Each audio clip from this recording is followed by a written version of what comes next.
കോടിക്കണക്കിന് രക്തസാക്ഷികളുണ്ട്. അതിൽ അല്പം ചില ആളുകൾ മാത്രമേ യുദ്ധത്തിൽ രണാങ്കണത്തിൽ കടന്നു ചെന്ന് ഷഹീദാവുകയുള്ളൂ. മറ്റുള്ളവരൊക്കെ ഒരുപക്ഷെ കിടപ്പിൽ കിടന്നിട്ട് വീട്ടിൽ കിടന്നിട്ട് രക്തസാക്ഷിയാവുകയാണ്. എണ്ണയാൽ തീരാത്ത പല രക്തസാക്ഷികളും അള്ളാഹുവിന്റെ ഹബീബ് സല്ലല്ലാഹു അലൈഹി വസല്ലം നമ്മെ പരിചയപ്പെടുത്തുന്നുണ്ട്.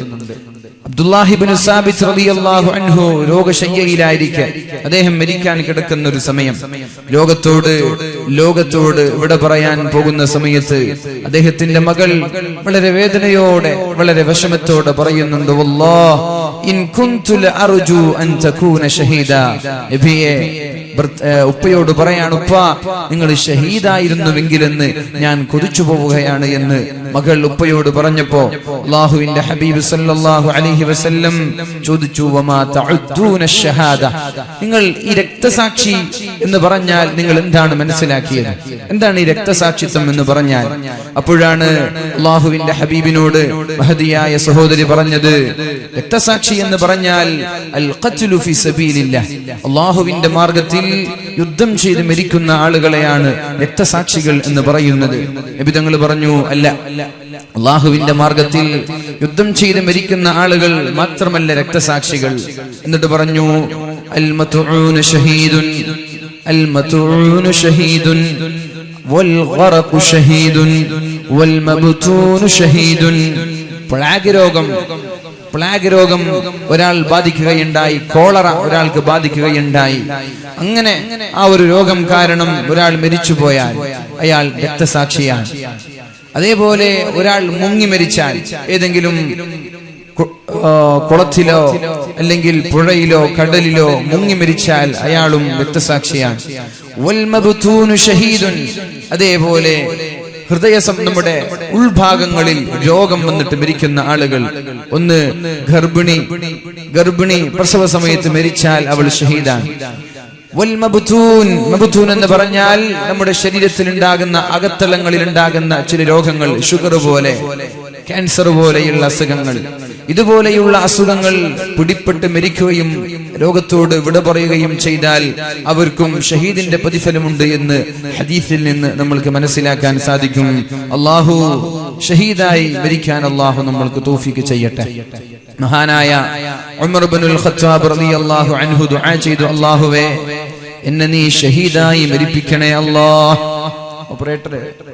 ഓപ്പറേറ്റർ ഈ ബോക്സിൽ സൗണ്ട് ഇല്ലാന്ന് എനിക്ക് തോന്നുന്നുണ്ട്, ഒന്ന് ശ്രദ്ധിച്ചു നോക്കണേ.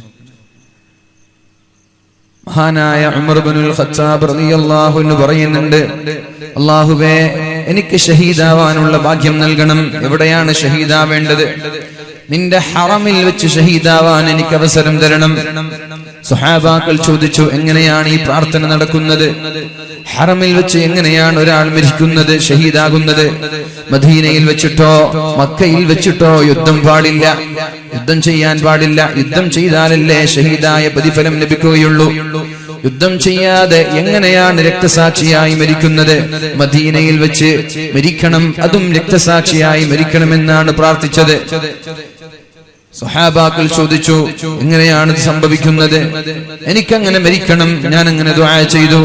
പറഞ്ഞതുപോലെ മദീന പള്ളിയിൽ മഹാനായ ഉമർ ഇബ്നുൽ ഖത്താബ് റളിയല്ലാഹു അൻഹു നിസ്കരിക്കുന്ന സമയത്ത് അബൂ ലുഅ്ലുഅ എന്ന് പറയുന്ന അറബിയല്ലാത്ത അനറബിയുടെ 3 വെട്ടേറ്റിട്ടാണ് ഉമർ തങ്ങൾ ഷഹീദായി മരിച്ചു വീഴുന്നത്. മദീനയിൽ ഷഹീദാവണമെങ്കിൽ യുദ്ധം നടക്കണമല്ലോ. പക്ഷേ മദീനയിൽ യുദ്ധം നടക്കൂല. മദീനയിൽ യുദ്ധം നടക്കാൻ, യുദ്ധം ഹറാമായ സ്ഥലമാണ് മദീന എന്ന് പറയുന്നത്. പക്ഷേ അവിടെ വെച്ച് ഷഹീദാകാൻ അല്ലാഹു തആല മഹാനായ ഉമർ ഇബ്നുൽ ഖത്താബ് റളിയല്ലാഹു അൻഹുവിന് അവസരം നൽകുകയുണ്ടായി. ഒരു കോഴി 3ഓളം കൊത്തുകൾ കൊത്തുന്ന സ്വപ്നം കാണുകയുണ്ടായി. അസ്മാ റളിയല്ലാഹു അൻഹയോട് ചോദിച്ചു, എന്താണ് ഇതിന്റെ വ്യാഖ്യാനം? ഞാൻ ഇങ്ങനെ ഒരു സ്വപ്നം കണ്ടിട്ടുണ്ട്. അപ്പോഴാണ് അസ്മാ ബിബി പറഞ്ഞത്, നിങ്ങളെ വധിക്കാൻ ഒരാൾ കടന്നു വരും, 3 വെട്ട് 3 കുത്തു നൽകി ആ സഹോദരൻ നിങ്ങളെ വധിക്കുമെന്ന് ഉമർ തങ്ങളോട് പറഞ്ഞപ്പോഴാണ് ഉമർ തങ്ങൾ പറഞ്ഞത്, ഹസ്ബുനല്ലാഹു വനിഅമൽ വകീൽ, ഞാൻ എന്റെ കാര്യങ്ങൾ അള്ളാഹുവിനെ ബരമേൽപ്പിക്കുകയാണ്. രാത്രിയാണ് കാര്യം അറിഞ്ഞത്. രാവിലെ സുബഹി നിസ്കരിക്കാൻ വേണ്ടി പള്ളിയിലേക്ക് ചെന്നു. സുബഹി നിസ്കാരത്തിന് ഇമാമത്തു നിന്നു. അപ്പോഴാണ് അബൂ ലുഅ്ലുഅ എന്ന് പറയുന്ന അറബിയല്ലാത്ത അനർബിയായ സഹോദരൻ മദീന പള്ളിയിലേക്ക് കടന്നു വരുന്നത്. ആ വാളിൽ വിഷം മുക്കിയിട്ടുണ്ട്. മാസങ്ങളായി വിഷം മുക്കിയ കടാരയാണത്. ഉമർ തങ്ങൾ നിസ്കാരത്തിലേക്ക് കൈകെട്ടിയപ്പോഴാണ് ആ ഉമർ തങ്ങളുടെ ശരീരത്തേക്ക് 3 വെട്ടുകൾ വെട്ടുന്നത്. ഉമർ തങ്ങൾ ലോകത്തോടും വിട പറഞ്ഞു പോവുകയാണ്. എന്റെ പ്രിയമുള്ള സഹോദരങ്ങളെ, ഇസ്ലാമിക ചരിത്രത്തിൽ മഹാന്മാരായ ആളുകളൊക്കെ മുസ്ലിമീങ്ങളായ ശത്രുക്കളായ ആളുകളുടെ വെട്ടേറ്റ് ലോകത്തോട് വിട പറഞ്ഞു പോയ ആളുകളാണ്. ഏതെങ്കിലും ഒരു വെട്ടിന്റെയും ഏതെങ്കിലും ഒരു കുത്തിന്റെയും കഥ കേൾക്കുമ്പോ വികാരഭരിതരായി നിരത്തിലേക്ക് ഇറങ്ങരുത്, റോട്ടിലേക്ക് ഇറങ്ങരുത്. അഭയം പ്രാപിക്കേണ്ടത് അള്ളാഹുവിലേക്കാണ്. അള്ളാഹുവിനോട് ദുആ ചെയ്യണം. സമാധാന അന്തരീക്ഷം നിലനിൽക്കാൻ വേണ്ടി അള്ളാഹുവിനോട് ദുആ ചെയ്യണം. വിജയം കൈവരിക്കാൻ വേണ്ടി, ശത്രുക്കളുടെ ശല്യങ്ങളിൽ നിന്ന് രക്ഷപ്പെടാൻ വേണ്ടി. അല്ലാതെ ഇവിടെ പ്രശ്നങ്ങൾ ഉണ്ടാക്കിയിട്ട് കാര്യമില്ല. സമാധാന അന്തരീക്ഷമാണ് നമ്മൾ ആഗ്രഹിക്കേണ്ടത്, നമ്മൾ ആലോചിക്കേണ്ടത്. മഹാനായ ഉമർ തങ്ങൾ ലോകത്തോട് ഇവിടെ പറഞ്ഞത് വെട്ടേറ്റിട്ടാണ്.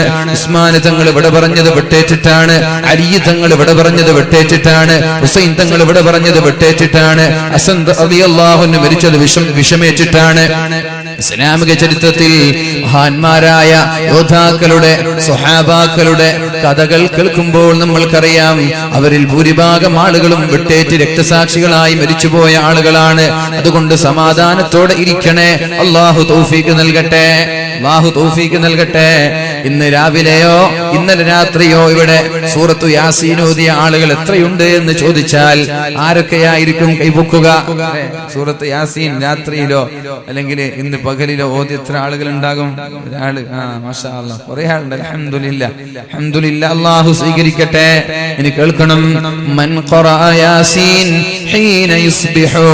സുബ്ഹി നിസ്കാരത്തിന് ശേഷം ഒരാൾ സൂറത്തു യാസീൻ ഓതിയാൽ ഉഅ്തിയ യുസ്റു യൗമിഹി, ആ ദിവസത്തിന്റെ എല്ലാ പ്രയാസങ്ങളും അല്ലാഹു എളുപ്പമാക്കി കൊടുക്കുമെന്ന് മഹാനായ ഇബ്നു അബ്ബാസ് റളിയല്ലാഹു അൻഹു റിപ്പോർട്ട് ചെയ്യുന്ന ഹദീസാണ്. ഇബ്നു അബ്ബാസ് റളിയല്ലാഹു അൻഹു പറഞ്ഞു, അൻ ഇബ്നു അബ്ബാസ് റളിയല്ലാഹു അൻഹു അദ്ദേഹം പറയാണ്, മൻ ഖറഅ യാസീൻ ഹീന യുസ്ബിഹു, സുബ്ഹിയുടെ സമയത്ത് ഒരാൾ യാസീൻ ഓതിയാൽ ഉഅ്തിയ യുസ്റു യൗമിഹി, ആ ദിവസത്തിൽ അയാൾക്ക് പ്രയാസങ്ങൾ അല്ലാഹു എളുപ്പത്തിലാക്കി കൊടുക്കും. ആ ഹമ്മിങ് വരുന്നത് കുറച്ച് ഇങ്ങോട്ട് തിരിക്കി, 2 ബോക്സ് അതിങ്ങോട്ട് വരും, 2 ബാക്കോട്ട് കൊടുക്കുക, നല്ല സൗണ്ട് ആക്കിയിട്ട് ബാക്കോട്ട് കൊടുക്കുക. അതേപോലെ രാത്രി രണ്ടും അങ്ങോട്ടായിക്കോട്ടെ, എന്നിട്ട് ഫുള്ള് മോണിറ്ററിൽ സൗണ്ട് കൊടുത്താൽ മതി. അതേപോലെ രാത്രിയിൽ ഒരാൾ ഓതിയാൽ രാത്രിയുടെ പ്രയാസങ്ങളും അല്ലാഹു എളുപ്പത്തിലാക്കുമെന്ന് മഹാനായ ഇബ്നു അബ്ബാസ് റളിയല്ലാഹു അൻഹു പറയുന്നുണ്ട്. സ്വർഗ്ഗത്തിലെത്തിയാൽ അവിടെ ആരാധനയില്ല, അവിടെ സുഖങ്ങളാണ്. സ്വർഗ്ഗത്തിന്റെ മഹത്വങ്ങള്, സ്വർഗ്ഗത്തിന്റെ സുഖങ്ങളെ കുറിച്ച് ഇൻഷാ അല്ലാഹ് നാളെ നമ്മൾക്ക് ഇവിടെ ചർച്ച ചെയ്യാനുണ്ട്. നാളെയോ മറ്റന്നാളോ ആയി ഇവിടെ ചർച്ച ചെയ്യാനുണ്ട്. അതുകൊണ്ട് ഞാൻ വിശദീകരിക്കുന്നില്ല. പക്ഷേ സ്വർഗ്ഗത്തിലെത്തിയാൽ എല്ലാവരും വായിൽ നിന്ന് വരുന്ന വാക്കുകൾ ഗാനങ്ങളായി പാട്ടുകളെക്കാളും മാധുര്യത്തോടെ ആളുകൾ ഓതുന്ന ഒരു സൂറത്തുണ്ട്. അത് സൂറത്തു യാസീൻ ആണെന്ന് മഹാനായ ശഹർ ഇബ്നു ഹൗസബ് റളിയല്ലാഹു അൻഹു പറയുന്നുണ്ട്. യാസീൻ സൂറത്ത് യഖറഉ അഹ്ലുൽ ജന്ന, സ്വർഗ്ഗവാസികളായ ആളുകൾ, സ്വർഗ്ഗക്കാരായ ആളുകൾ അവർ ഓതുന്ന സൂറത്ത് ത്വാഹ. മാ അൻസൽനൽ ഖുർആന ലിതഷ്ഖാ. മഹാനായ ഉമർ ഇബ്നുൽ ഖത്താബ് റളിയല്ലാഹു അൻഹു ഇസ്ലാമിലേക്ക് കടന്നു വരാൻ കാരണമായ ത്വാഹ സൂറത്ത്, അത് സ്വർഗ്ഗത്തിൽ ആളുകൾ ഓതുമെന്നും പരിശുദ്ധ റസൂലുള്ളാഹി തങ്ങൾ മഹത്വങ്ങൾ ഒരുപാട് എണ്ണിത്തന്ന സൂറത്തു യാസീൻ എല്ലാവരും നാളെ സ്വർഗീയ ലോകത്ത് പാരായണം ചെയ്യുമെന്നും ശഹർ ഇബ്നു ഹൗസബ് റളിയല്ലാഹു അൻഹു പറയുന്നുണ്ട്. യഹ്യ ഇബ്നു അബീ കസീർ റളിയല്ലാഹു അൻഹു പറയാണ്, മൻ ഖറഅ സൂറത്ത യാസീൻ, ഒരാൾ പരിശുദ്ധമായ സൂറത്തു യാസീൻ രാത്രിയിൽ പാരായണം ചെയ്താൽ ലം യസൽ ഫീ ഫറഹിൻ ഹത്താ യുസ്ബിഹ, സുബഹിയുടെ സമയം വരെ, പ്രഭാതം വരെ, സുബഹി ബാങ്ക് വിളിക്കുന്നത് വരെ അയാൾക്ക് സന്തോഷത്തിലായിരിക്കും. അയാൾക്ക് അല്ലാഹു ആനന്ദം നൽകുമെന്നും സന്തോഷം നൽകുമെന്നും യഹ്യ ഇബ്നു അബീ കസീർ റളിയല്ലാഹു അൻഹു പറയുന്നുണ്ട്. വമൻ ഖറഅ ഹീന യുസ്ബിഹു, സുബഹി നിസ്കാരത്തിന്റെ ശേഷം ഒരാൾ സൂറത്തു യാസീൻ പാരായണം ചെയ്താൽ ലം യസൽ ഫീ ഫറഹിൻ ഹത്താ യുംസി, വൈകുന്നേരം വരെ അയാൾ സന്തോഷത്തിലായിരിക്കും. വഖദ് ഹദ്ദസനി മൻ ജറബഹ, അനുഭവിച്ച ആളുകൾ പറഞ്ഞതിന്റെ അടിസ്ഥാനത്തിലാണ് ഇത് ഓതിയിട്ട് സന്തോഷം ലഭിക്കുന്ന ആളുകൾ അദ്ദേഹത്തോട് പറഞ്ഞതിന്റെ അടിസ്ഥാനത്തിലാണ് അദ്ദേഹം ഇങ്ങനൊരു സംഭവം നമ്മോട് പഠിപ്പിക്കുന്നത്. രാവിലെയായാൽ ഇങ്ങനെ ഒരു നിയ്യത്തോടുകൂടെ സൂറത്തു യാസീൻ നമ്മൾ പാരായണം ചെയ്താൽ വൈകുന്നേരം വരെ നമ്മൾക്ക് നിരാശയുണ്ടാവൂല, വൈകുന്നേരം വരെ നമ്മൾക്ക് ദുഃഖമുണ്ടാവൂല. അല്ലാഹു തൗഫീഖ് നൽകട്ടെ.